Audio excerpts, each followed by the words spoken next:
final MDI tournament of Dragonflight has just concluded, with Echo retaking their crown from mandatory and entering themselves into the record book with an unprecedented 10th victory. 3 hours into attempts on the highest key we've seen of the entire expansion, with mandatory and miscount hot on their heels, Echo is finally able to break through and crush a 23 Azure Vault to put themselves in sole lead of the competition, and would hold that advantage to the end. Before we break down the specific pulls in the key, it's important to mention in general what makes the key so difficult. Throughout most of Cup play, and also during the Global Finals, most of the keys the players were competing in were only doable on that 21 level. A select few were doable on 22, but Azure Vault was the standout key that was possible only on 23 Fortified. Every single key level compounds an extra 10% damage and health on top of the previous key, so by the time you get to that 23 key level, mobs in the dungeon have a whopping 714% increased damage and health. This essentially means nearly every mistake, a missed kick, a tank buster, even accidentally stepping into a void zone, can result in an early death. In order to time this key, the team would essentially have to play perfectly. The first pull of the key for Echo is a massive one, 6% more count than any other team was attempting. Generally in TGP, we talk about how teams tend to front-load their pulls in order to pull as much difficulty as possible at the start of the key in order to give yourself more time for the rest of the key. In a 23, every pull has to be that big in order to make it timeable.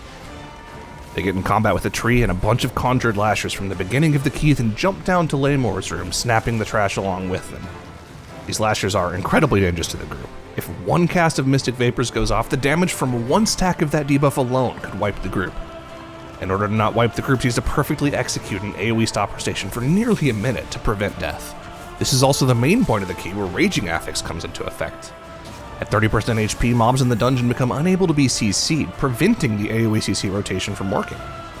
In order for the pull to work correctly, all of the lashers need to be pushed simultaneously into that raging range, so the evoker can Oppressing Roar to remove the enrage effect from all of the mobs at the same time, so the team can go back to using their AoE stops.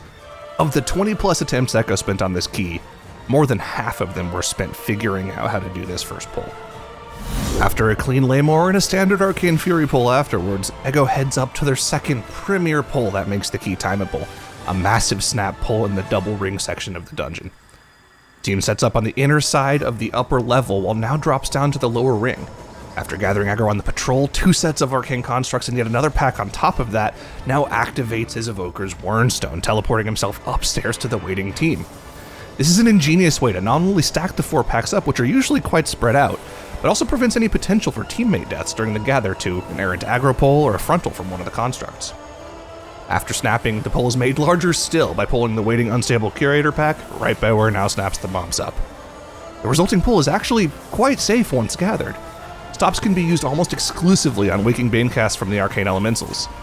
The major danger in the pull comes from either getting slept from those elementals, or if a keeper gets their Icy Binding cast off, preventing players from moving out of the swirly soup this pull emanates.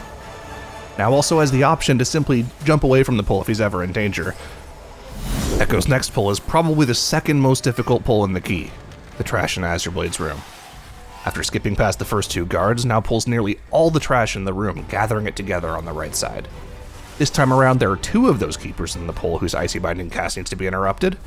This time, however, Now's in more danger than he was last time around, potentially to an Ice Cutter from a guard or a poorly placed Spellfrost Breath from the Lieutenant. Similar to the rest of the large pulls, the majority of the danger is on the gather. Once everything is pulled and mobs are stationary, now on the Vengeance Demon Hunter is able to self-sustain and maintain equilibrium a little bit. Similar to last pull, the option's still there once the pull's gathered together to leap out and start to kite, which now does employ this time around once the trash starts to die off. After chaining the remaining mobs into the trash on the other side of the room, the team prepares for Azure Blade. Azure Blades, similar to Kokia Blazehoof and Ruby Life, pulls into Catriarch Rathai and Brackenhide, is a boss whose difficulty and length extends exponentially with key level. Each time Azure Blade depletes her mana, she runs to the center of the room, spawns 4 adds you'll need to kill, and more importantly, goes immune until the adds are killed. Each added intermission adds easily an extra 45 seconds to the duration of the boss, time that teams cannot afford if they want to give themselves the best chance of timing the key. It's important to maximize boss damage while she's active, and Echo put on a masterclass of damage allocation, killing off add spawns right as the new ones come out. Because of this, even though Miraz dies to a missed kick and even loses his damage cooldowns, Echo are still able to barely just beat out a third intermission by mere milliseconds, earning themselves a massive time save. For the remainder of their trash count, Echo has the most exciting pull of the dungeon left. After skipping the initial breaker, every single frog, looter, and remaining breaker is pulled into the final room. With a combination of rescue, life grip, and wernstone, the 4-range players in the group situate themselves on top of a book, which removes the need to dodge frog jumps and breaker shoulder slams and keeps the massive pack of trash nicely stacked for AoE.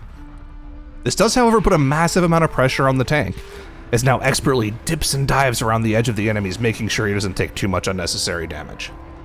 Echo's also allocated their third Bloodlust to this pull, expertly timing it out so that their fourth and final press will come back off cooldown when they need it for the final encounter of the dungeon. With trash complete, only 2 bosses remain between Echo and the highest, fastest key done in Dragonflight. Unfortunately, the Shadow Meld skip goes poorly, costing the team a little bit of time, but more importantly, costing now his cheat death effects. But because of the efficiency of their pulls and that skipped intermission on Azure Blade, Echo have more than enough time left to complete the dungeon. Talash Greywing swiftly falls without major incident, and the team find themselves standing in front of the final domino left to fall. Umbrelskul is not a long boss by any means, but it has some of the hardest hitting abilities in the dungeon. A single Dragon Strike can instantly bring a tank from 100 to 0, and the crystal spawns at 25% increments can instantly wipe an ill-prepared team. No strangers to playing in the moment, Echo expertly deal with the first set of crystals, and the second, and finally the third, before defeating the boss, timing the key, and putting themselves in the outright lead. After falling in the final stages of Season 3's MDI, Echo have come back energized, hungrier than ever, accepted the gauntlet thrown down by Mandatory and other emerging talents in the WoW esports scene, and shown them all why they are the winningest team in WoW esports history. A decisive ending for, once again, the most dominant team in Dragonflight. Thank you for watching, and we'll see you in the War Within.